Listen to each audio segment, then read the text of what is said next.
तपाईलाई मेरो बुढीको मेहनत देखाउन जाँदैछु है। यो हो आलु। आलु पनि भइसकेछ। देखेको हेर्नुहोस् यहाँ छ यो पुरा आलु। टमाटर हो यो टमाटर, यो पनि यो आलु नै हो। आलु टमाटर मिक्स। टमाटरको त फुल पनि निस्किसक्यो। अनि यो हो प्याजको पत्ता नि। यसलाई यति खानु कस्तो राम्रो हुन्छ। घरमा लगाउनु है, आफैले खेती गरेर खानुपर्छ।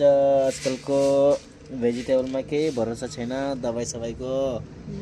यो के हो, क्या है? पतुवा साग।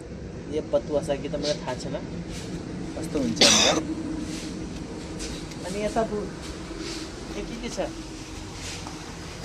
यो हो पुदिना। यो पुदिना, यहाँ चाहिँ धनिया छ। यो पनि खुर्सानी? सब्जी है। खुर्सानी नि क्या? सब्जी है भी नहीं, खुर्सानी नहीं, सब्जी है मगर यो हो बिन्स। यो हो धनियाहरू। बीन्स खाले यार। खै बुढीलाई आएको बिन्स पनि खाने टाइम पनि भयो अब। ल हजुरले पनि लगाउनु है यसरी। क्या पहिला बताउनु क्या? यो चाहिँ हो भेन्डी।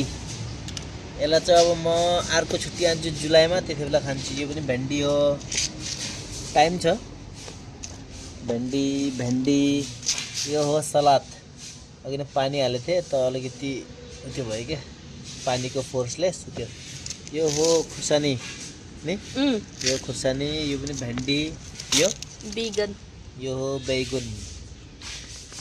यसमा के एउटा सायरी थियो नि, बैगुनको गुण यस्तो कुछ थियो, मलाई याद। यो पनि हो बिन्स न? Fry beans. यो हो फ्राई बिन्स। भइसकेछ। कति महिना बाद हुन्छ यो?